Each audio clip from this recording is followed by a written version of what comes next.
إلى هذين والكنة صلى الله حضرتنا بالمصطفى رسول الله صلى الله وإلى إخواني من المرسلين والأرشاد والصالحين والملائكة المقربين خصوصا شيخنا الكبير مجند البغدادي وخصوصا yang santri Maulana Syekh Abdul Halim bersama membaik kebirum saja jumlah duratim walim al-Fatihah.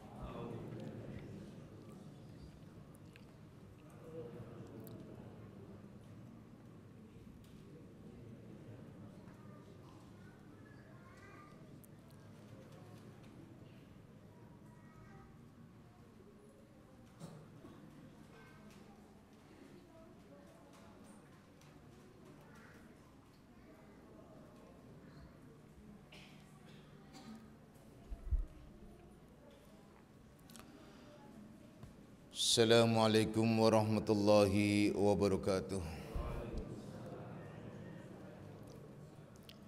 Alhamdulillahilladzi karrama bani Adam wastafa minhumul ulama wa akhtara minhumuz zuhada wal hukama wal kurama wa faddala minhumul arifina billahi wassifat wal asma wa azaqahum lazzatal mahabbati wa talahum haqiqatil asya'i minal ardi was sama wassalatu wassalamu ala sayyidina Muhammadin khatamil anbiya alladzi khuliqa min zatihi wa minhu jami'ul asya wa ala alihi wa ashabi sadatil awliya wa ala tabi'in wa tabi'ait tabi'in lahum bi ihsanin ila yaumil jazaa.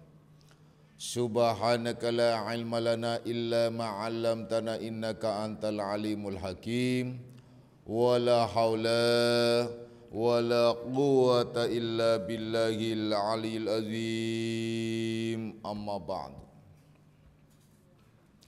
Ma'asyiras salikin, kaum bapak dan kaum ibu jamaah pesantren Akmaliyah, anak-anak rohani aku semuanya, baik yang hadir secara jasmani maupun nafsani, baik yang mendengarkan langsung di pesantren Akmaliyah maupun yang melalui radio online Akmaliyah.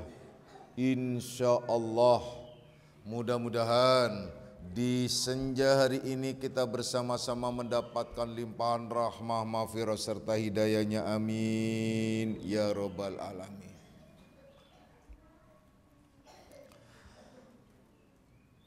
Anak-anakku semuanya, mari kita lanjutkan kajian kita di dalam membahas kitab Ihya Ulumuddin dan kitab Siyarus Salikin, di mana kita masih membahas tentang syarat dan masyrut orang-orang yang menuju kepada Allah Subhanahu wa taala.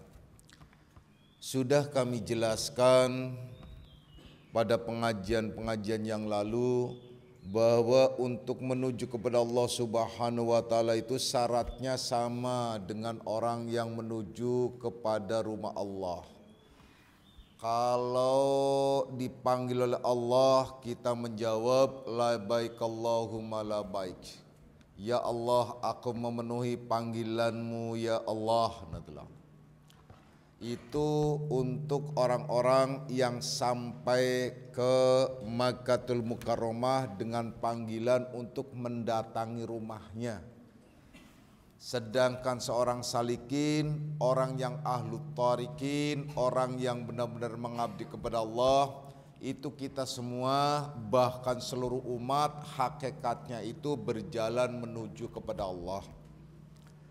Yang kami maksud berjalan menuju kepada Allah itu secara fisik, secara waktu, secara masa kita berjalan menuju kepada Allah melalui lintas masa atau waktu, di mana saat tertentu kita akan dipaksa untuk menemui Allah, berjumpa dengan Allah,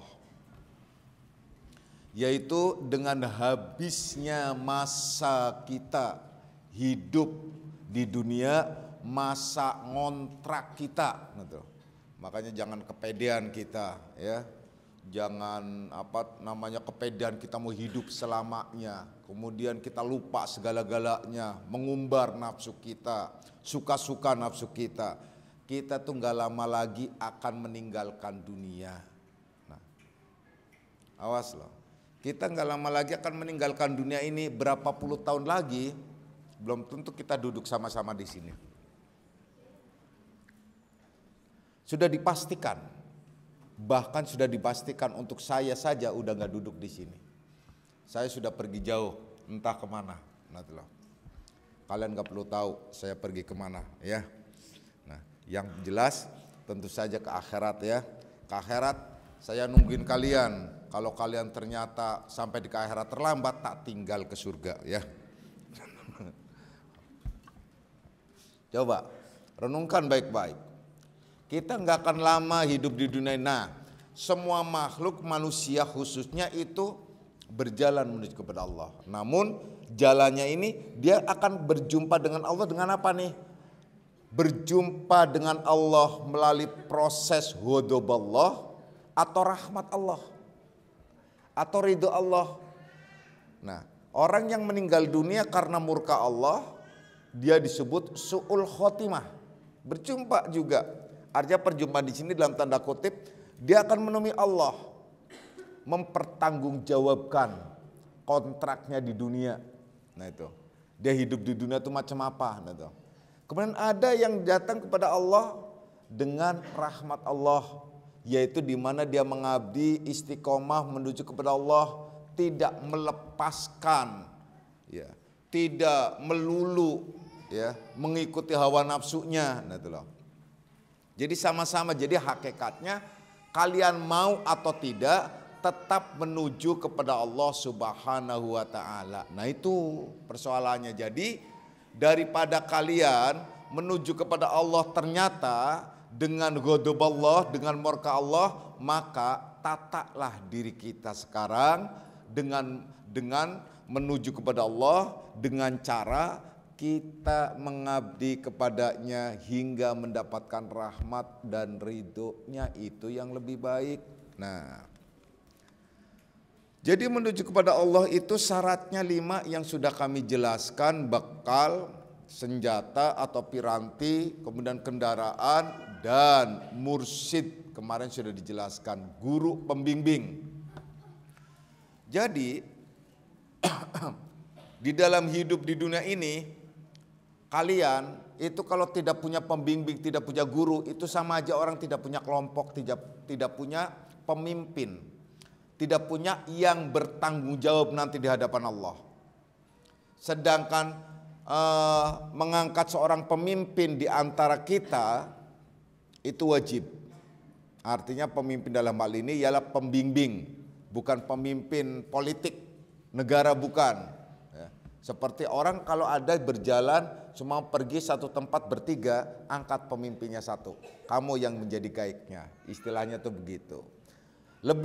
Pokoknya lebih dari 2, 3, 4 atau dan seterusnya, itu harus ada satu diangkat sebagai pemimpin, yaitu dia harus ngikutin. Nah, menuju kepada Allah Subhanahu wa ta'ala harus ada.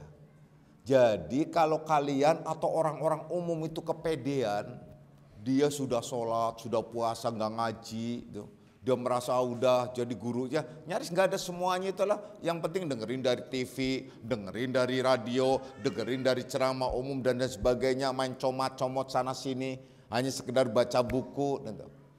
Jangan kepedean mau masuk surga, percayalah. Jangan kepedean, karena apa? Nggak bakalan. Dengan andalan begitu nggak bakalan, nggak mungkin. Kan hanya Allah yang tahu, itu hanya orang bodoh yang ngomong begitu. Kenapa? Karena Allah sudah memberitahu di dalam Al-Quran, jelas. Kalau kalian cerdas, kalian cerdas saja, itu kalian bisa ngitung sekarang. Sekarang ngitung, kemudian kalian, insya Allah saya masuk surga, insya Allah saya tidak masuk surga. Itu bisa. Kenapa? Karena sudah jelas Al-Quran, sudah jelas Al-Hadis, bisa dihitung. Makanya disuruh hasibu anfusakum qabla an tuhasabu. Hitung dirimu, hisab dirimu sebelum kamu dihisab, sebelum kamu dihitung. Bahkan di dalam Al-Quran menyatakan ikra kitabak kafa binafsikal yauma alaika hasiba. Baca agenda hidupmu, cukup kamu sendiri yang membacanya pada hari ini langsung. Baca.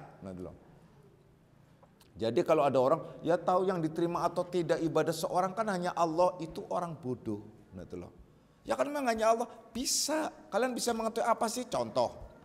Ini contoh. Allah akan menerima ibadah seorang dengan apa? Catatannya ikhlas. Nah udah. Terus ada orang, ibadahnya dia ngaku dirinya ikhlas. Nah, saya ibadah ikhlas kok. Ngomong saya ibadah ikhlas itu tandanya nggak ikhlas. Jadi nggak mungkin. Sedangkan Allah itulah hanya akan menerima ibadah seseorang itu yang ikhlas, titik. Udah selesai. Terus yang nggak ikhlas nggak diterima.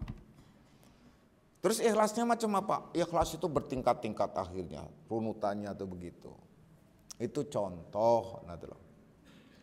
Jadi orang yang hanya bisa menyandarkan ini kan hanya Allah yang tahu, kita ibadah juga hanya Allah yang tahu yang diterima atau tidak, kita mau masuk surga juga kan hanya Allah yang tahu. Kamu yang ibadah belum tentu masuk surga, gue yang ibadah aja belum tentu masuk surga, apalagi lu yang gak pernah ibadah. Kan begitu, logika kata tuh begitu.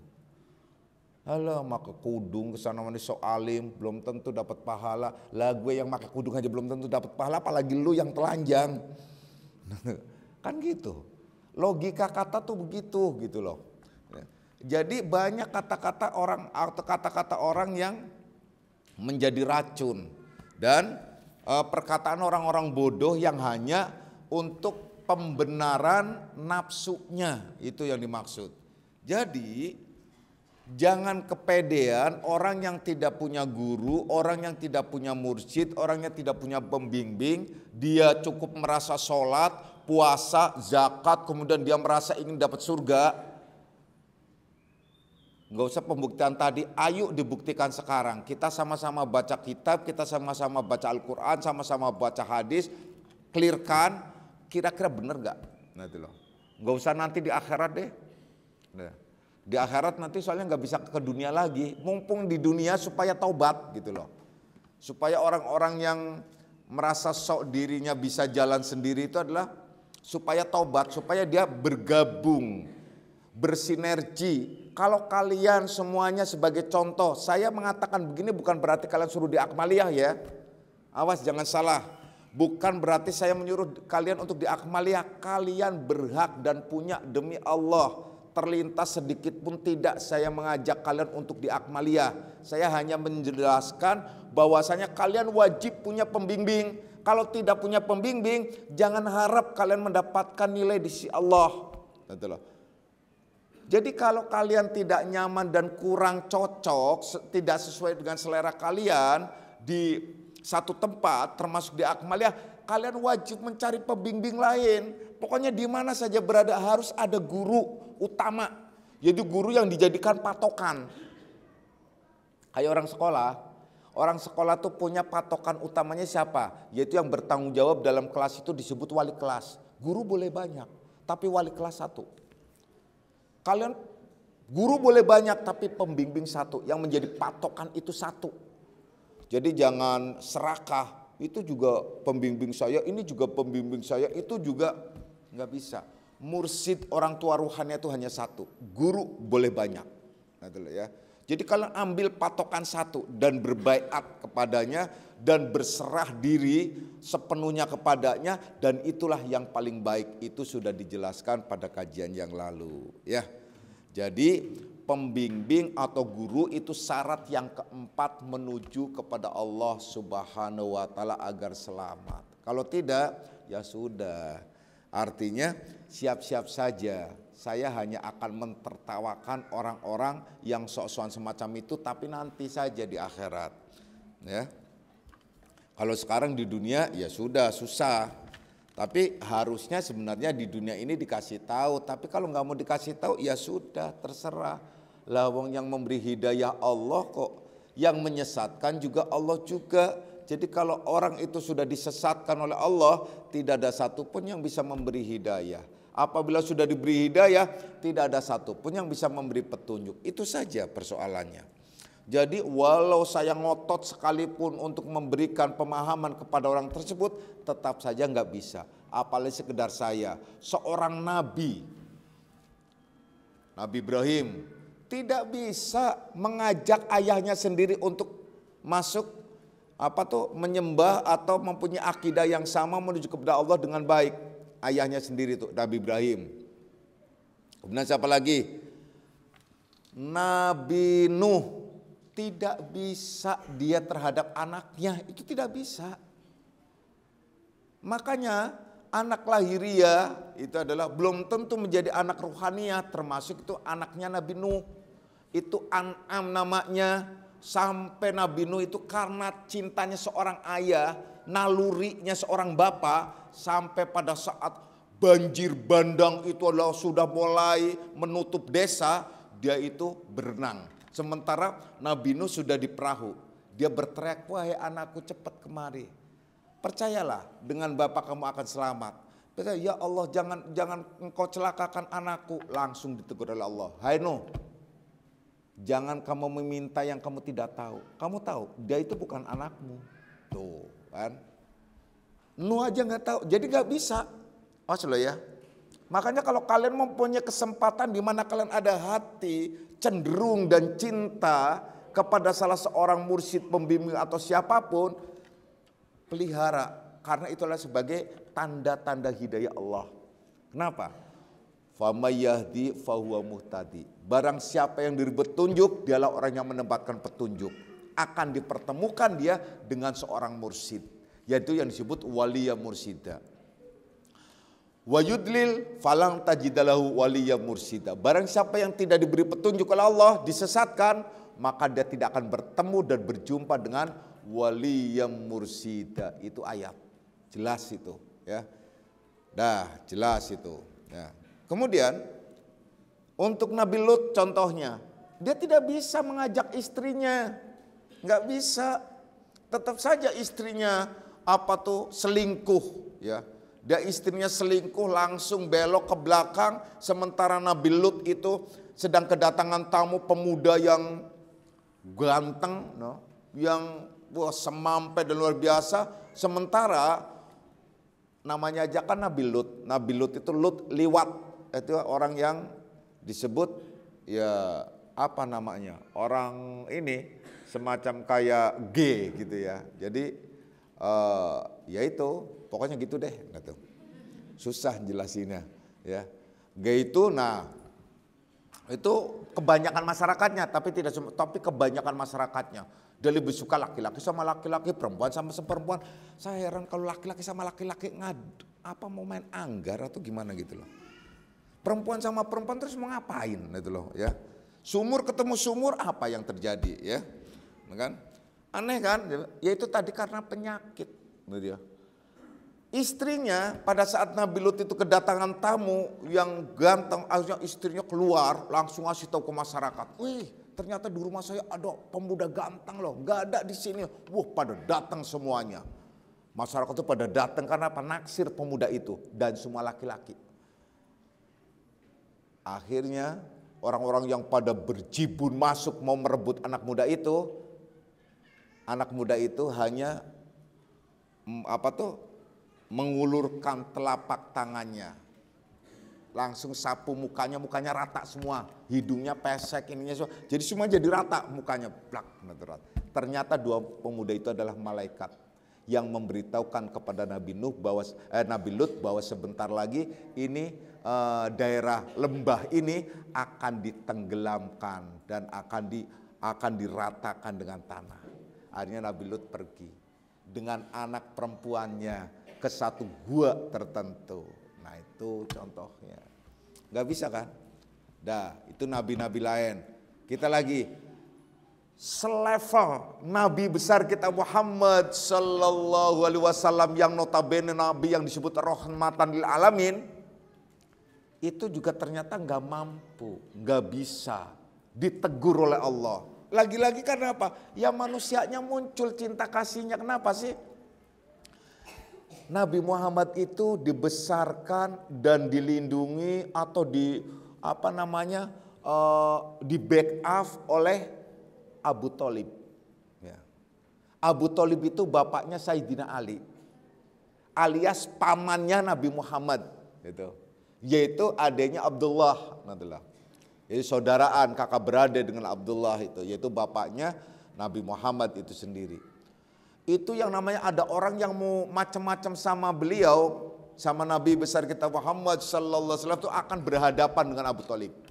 Dan Abu Thalib adalah sesepuh, orang yang terhormat, disegani di wilayah Quraisy pada zaman itu.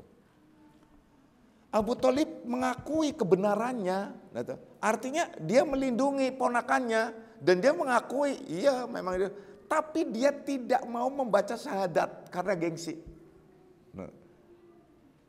Karena gengsi, nggak mau membaca syahadat, nggak mau mengakui, mengikrarkan, walaupun batinnya mengakui, tapi dia kan harus syariat al-hukmu fid dohri. Hukum itu ditetapkan secara dohiriyah. Dia tidak mau mengikrarkan, dengan syahadat, dia hanya asyhadu an la ilaha illallah, tapi dia nggak mengatakan wa asyhadu anna Muhammad Rasulullah.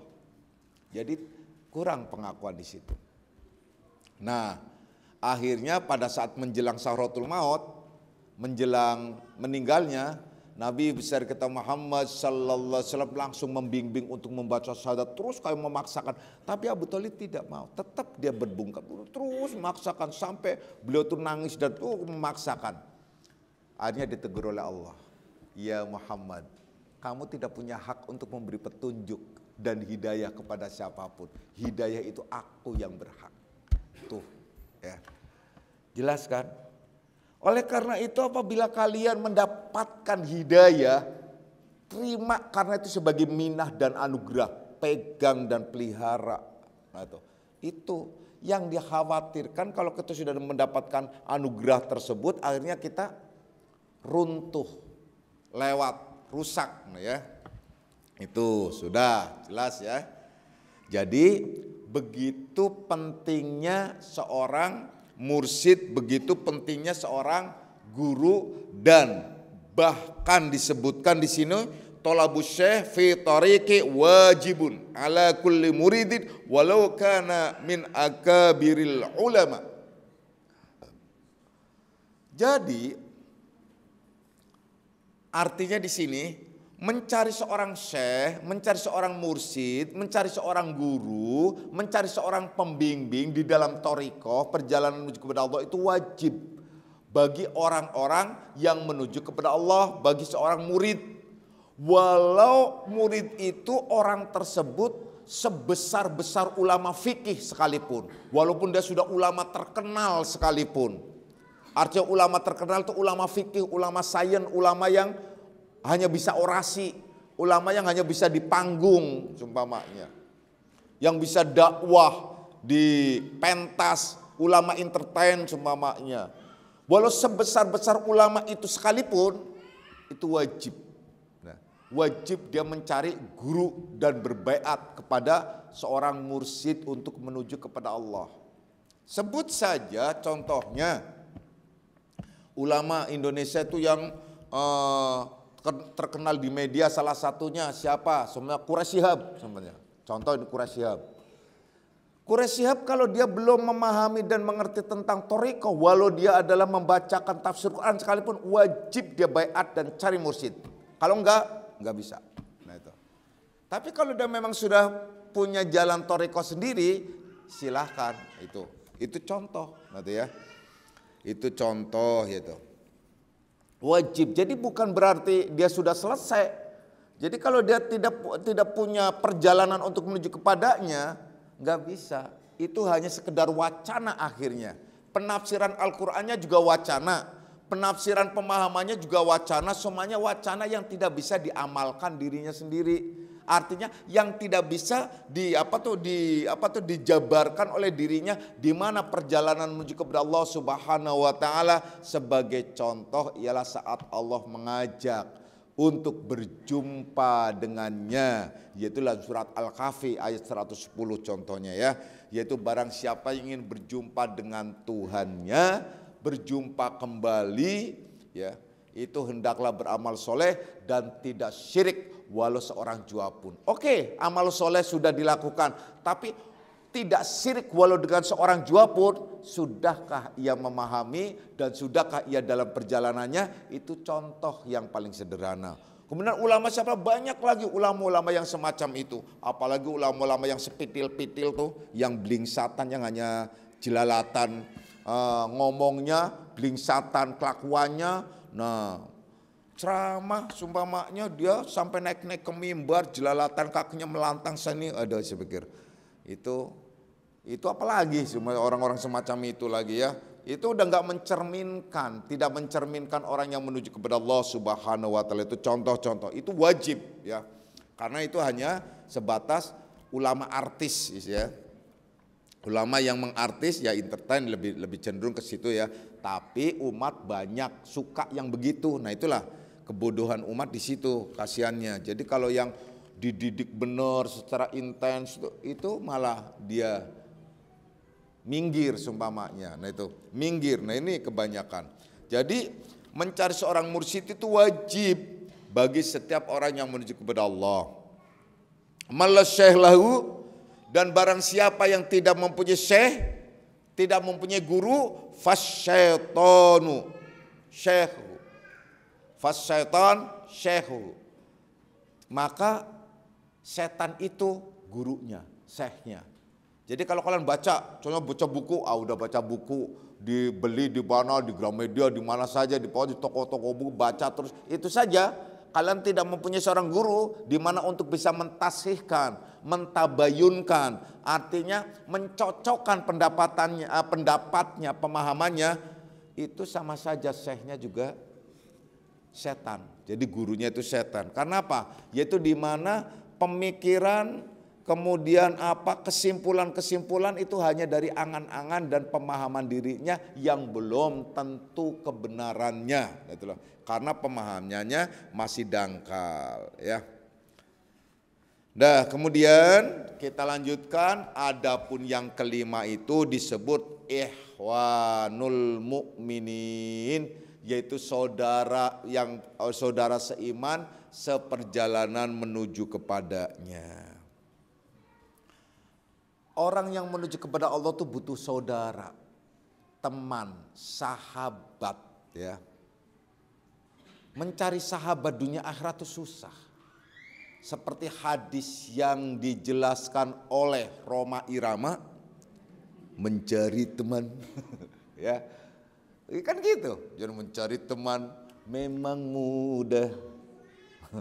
Ya, mencari teman itu mudah. Kalau apa? Hanya untuk dunia. Tapi teman dunia akhirat itu susah. Kenapa? Karena yang namanya teman itu terkadang itu banyak pekewuhnya. Apalagi temannya orang Jawa, pekewuh banget. Mau ngasih tahu tentang kebenaran aja susah banget. Kalau temannya salah, itu nggak berani mengatakan salah. Teman yang baik itu adalah di mana ia berani mengungkapkan kebenaran dan menegur tentang kesalahan kalian. Itu teman dunia akhirat. Dan dia tidak peduli ya, saat-saat apapun, bahkan dia akan lebih dekat kepada kalian saat kalian dalam kondisi terpuruk. Tapi saat kalian sedang senang, dia agak menjauh dikit. Hanya mengawasi dari jauh. Kalau salah dia tegur, kasih tahu. Itu teman dunia akhirat. Bukannya teman yang sejati yang disebut teman itu dia karena apa? Ngasih sesuatu, melambungkan. Kalau kalian curhat langsung ditanggapi, iya benar itu. Kenapa iya suami saya kok suka bilang, iya benar itu suami, memang laki-laki itu begitu sih gayanya. Membakar, kepala membakar. Nah, itu. Bukan begitu. Ya, kasih tahu tentang yang real, kebenaran-kebenaran itu ya memang laki-laki semacam itu, tapi tetap saja kita kan sebagai wanita, kalau kalian wanita ya, kita tuh tidak bisa melakukan apapun karena memang kita harus patuh dan tunduk kepada suami. Saat-saat tertentu kalau memang suaminya itu tidak benar, nah baru boleh. Jadi kita boleh, kalian wanita itu boleh melanggar suami pada ranah syariat. Selain itu tidak. Karena syariat apa sih hukum? Yaitu contoh kalau suami ngajak maksiat itu boleh kalian menolak. Kalau suami melarang kalian ngaji, kalian boleh menentang tetap ngaji. Karena apa? Karena suaminya tidak bisa memberikan mengajari. Tapi kalau suami kalian bisa ngajari, bisa memberikan ilmu, bisa membimbing, haram. Bahkan sepanjang jalan kalian dikutuk oleh seluruh malaikat. Kalau kalian tetap keluar walau ngaji sekalipun. Awas ya, catatannya suaminya bisa membimbing dan memberikan pemahaman ilmu. Kalau suami kalian tidak bisa memberikan pemahaman, tidak bisa membimbing, tidak bisa mengarahkan, maka kalian pada saat itu adalah berhak mencari seorang guru yang membimbing kalian. Nah, itu loh. Kalau tidak, kalian tetap terpuruk. Itulah yang disebut dalam filsafat Jawa, suwargo nunut neraka katut. Karena kalian suami kalian ke neraka, maka kalian ke bawah-bawah. Nah, jangan sampai neraka katut. Boleh kalau suwargo nunut, ya ke surga boleh nunut, ya artinya ikut. Tapi kalau sampai ke neraka, jangan sampai kalian ke bawah-bawah. Bila mana perlu kalian mencegah suami kalian untuk sampai ke neraka. Nah itu yang dikehendaki, bahwasanya suwargo nunut neraka katut. Jadi jangan sampai neraka katutnya, jangan sampai kalian terbawa-bawa terseret ke dalam neraka karena perbuatan suami. Nah tuh, begitu juga seorang suami jangan menyeret istrinya untuk masuk ke neraka. Nah itu loh. Cukuplah kalian sendiri aja kalau mau masuk neraka, silahkan kan. Jangan bawa-bawa gitu ya. Kalau istri udah kasihan itu loh. Itu seorang imam itu harus bisa menjaga. Nah, dan tidak cukup hanya di dunia tapi sampai ke akhirat. Nah, itulah ya. Nah, jadi teman yang baik itu teman yang bisa memberikan masukan pada saat kalian sedang dalam kondisi yang salah.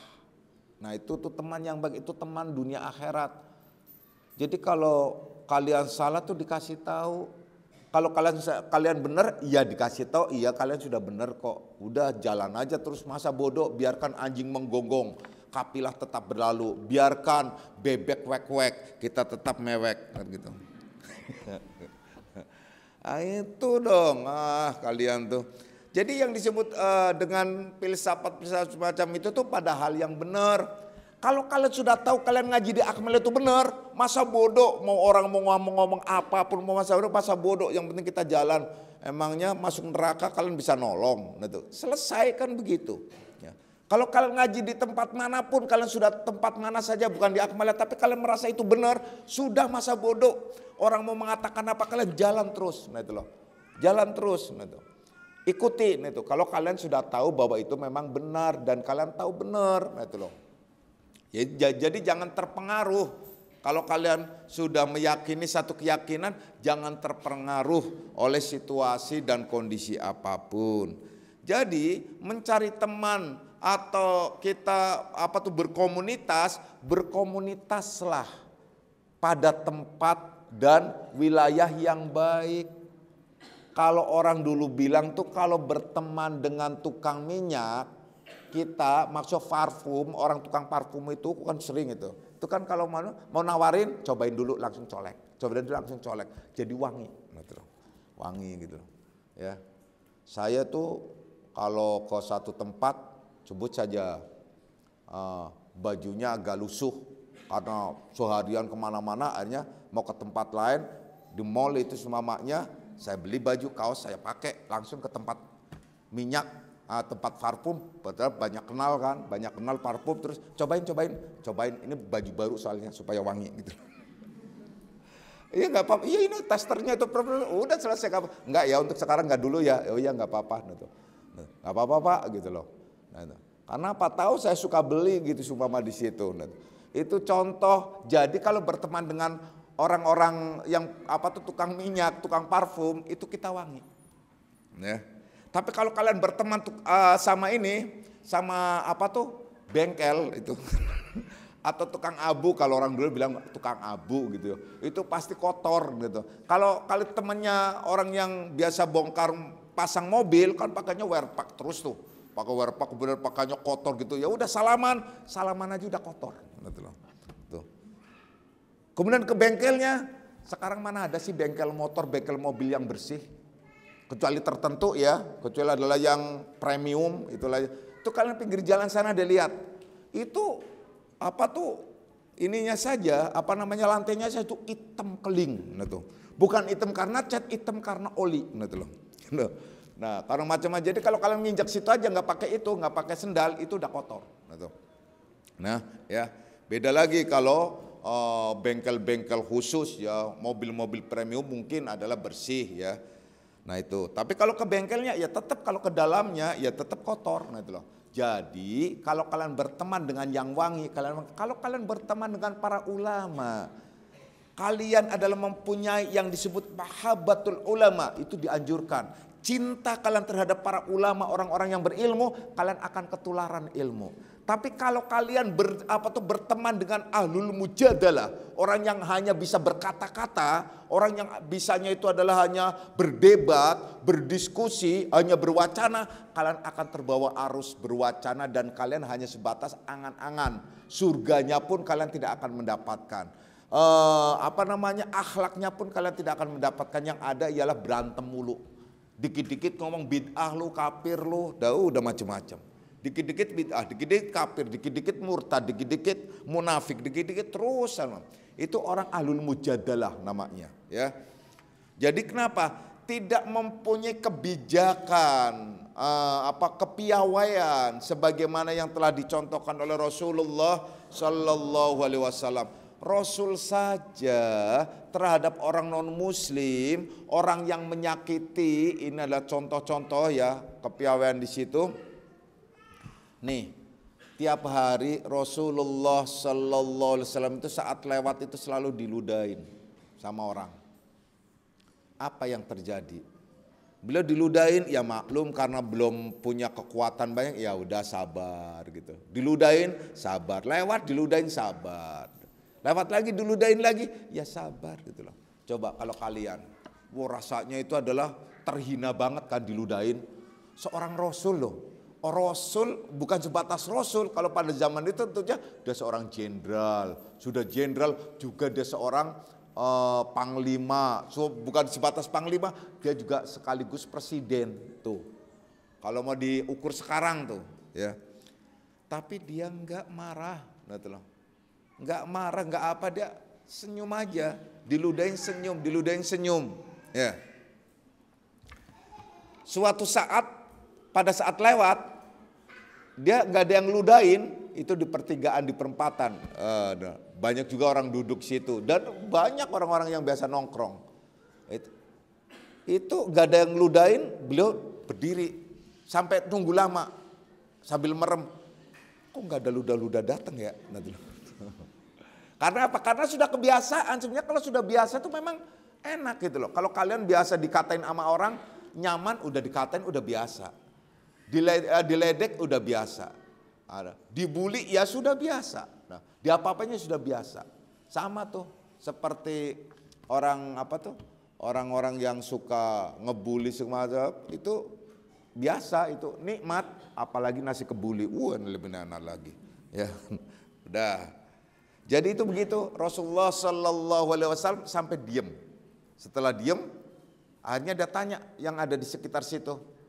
Ini orang yang suka duduk di sini itu kemana? Oh, orang itu yang suka ngeludahin kamu, gitu loh. Itu kalau bahasa suka ngeludahin kamu Muhammad, gitu loh. Iya, gitu loh. Dia sakit tuh, gitu loh. Oh sakit, iya ya udah. Oh, sakit. Dia balik lagi, nggak jadi melanjutkan perjalanan, balik lagi langsung tanya ke Aisyah. Ada roti Aisyah? Alhamdulillah ada nih, gitu. Buat makan ntar sore, nggak usah, udah pikirin, ambil.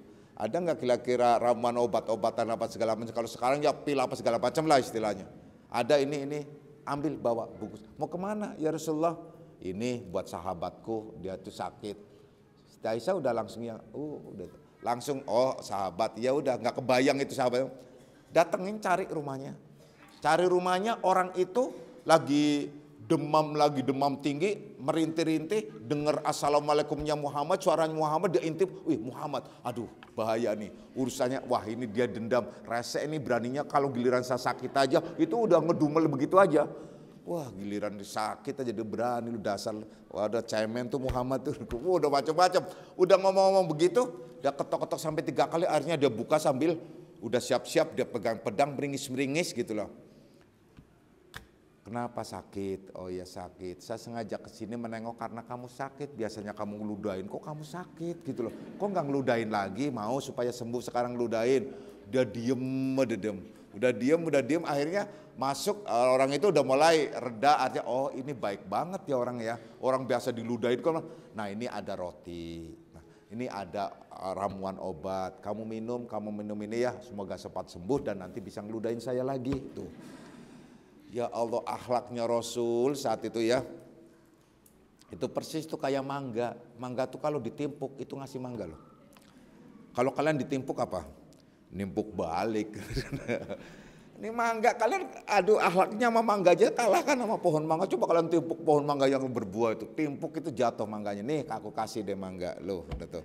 Makan situ deh mangga ya. Nah, lu timpuk gua nggak apa-apa. Yang penting kamu bisa menikmati. Nah itu tuh gitu. Nah orang itu melihat kelakuan akhlak luar biasa memang berarti bener dong ini Nabi. Gak mungkin kalau orang biasa semacam ini gak bisa tahan dengan kelakuan sebanyak orang yang gak tahan dengan kelakuan. Wah langsung dia sungkem, langsung dia minta baiat, langsung saya masuk Islam. Saya mengakui engkau adalah sebagai Rasul ya Muhammad. Asyhadu an la ilaha illallah wa asyhadu anna Muhammadar Rasulullah. Nah itu. Wah dia langsung setelah itu dia minum obat dengan mujizat karena pegangan tangannya itu energi langsung masuk. Energi masuk langsung belum minum obat itu sudah sembuh. Sehat langsung ya Muhammad semua memberitakan kepada kaumku, memberitakan kepada teman-temanku. Bahwa omongan orang-orang Quraisy itu bohong semuanya. Bahwa kamu ahli sihir, bahwa kamu adalah orang penipu dan sebagainya. Bohong semuanya. Engkau adalah memang Muhammad Rasulullah. Langsung teriak-teriak. Akhirnya itulah yang disebut asbabun nuzulnya surat Idza jaa nasrullahi wal fath wa ra'aitan nas al-akhir surah. Jadi mereka berduyun-duyun pada masuk Islam. Nah, kenapa? Karena itu. Makanya dicintainya Islam itu karena akhlaknya orang-orang yang memeluk Islam, bukan karena kemewahan Islam, bukan karena kemegahannya. Seperti orang mereka pada senang sumamanya kepengen ngaji di Akmaliyah itu karena akhlak kalian, bukan karena omongan saya, bukan karena apa-apa. Orang melihat kalian ngajak suami, yuk Pak pada ngaji, tapi kelakuan kalian makin jadi. Gimana suami mau mau ikut? Kalian mau ngajak istri saudara, tapi kelakuan kalian makin jadi sumamanya, makin jadi jeleknya bukan baiknya, gitu loh.